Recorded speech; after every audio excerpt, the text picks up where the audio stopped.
I think Conor's not really fighting for the same thing anymore. He got all the money, he got all the stuff. And when he wins or loses, he's happy. It don't really matter. You know what I mean? Him going out there fighting is a big deal. I'd have to say Dustin Poirier just because, not taken away from Conor, but I mean, that guy's so wealthy and so well, like he doesn't need a fight. And I feel like he's comfortable in that sense. So, you know, a comfortable fighter is not always the best fighter. And I feel like Poirier's still a little hungry, and I think he'll pull away with the trilogy. Yeah, that's funny that you bring up this fight, you know, because everybody's talking about, you know, the con man McGregor, you know, he's washed up, man. Conor's got nothing left in the tank. You know, he doesn't want to fight anymore. It's just his pride that's bringing him back, Helen. That's just, he has big pride and big ego, and he can't let his pride and ego go. He knows he made all that money, he's washed up. But on the other end, they're talking about Dustin Doofus Poirier, the Soye, that he's some great fighter, he's some charitable guy, he's a nice guy. Let me show you my VIP. You're my VIP guest today. No one's going to see this. The fans aren't going to see this yet. They're not ready for this yet, but I'm going to show my VIP guest first. Look at Dustin Poirier. This is a little sparring clip of him. Look at that. Drops an amateur. First off, he's not protecting, so they're supposed to go light. Kid's screaming, woo. Wait till he comes back around. A concussed kid on the ground, amateur. This isn't a world rank fighter.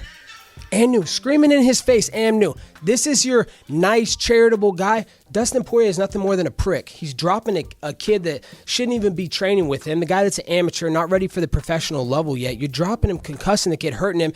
How much of a teammate are you, Dustin, that you're screaming in this kid's face and new? This kid ain't a world rank fight. This ain't Khabib. You're training for Khabib. You didn't just knock out Khabib. Okay, you knock out Khabib, you can say and new in their face. Yeah, but dude, I'm just sick of hearing how Dustin's a nice guy, charitable. I'm exposing him for the coward and the fraud that he really is. Behind cameras, he ain't a nice guy. On cameras, he pretends like he's a father, good guy. Oh, my charity that, you know, we all know his charity's a tax write-off. So Dustin's a coward. I'm going to release this video to the fans soon, but he doesn't want to admit this, and his fans don't want to admit this, but it's happened not only with him, but with many other athletes.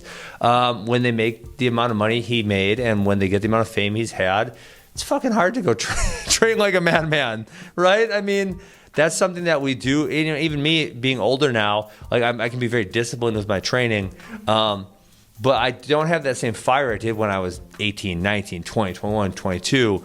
And then if you have, you know, I'm relatively well off, but if you have $100 million or you know, whatever he has in the bank, and then, you know, you see him on these private yachts everywhere, he's doing things like, man, it's got to be hard for him to want to train hard. And, you know, that's kind of what we saw in the Dustin fight. He looked good for, I don't know, 5-ish minutes or so, and then Dustin started eating up his leg and then put him out in the second round.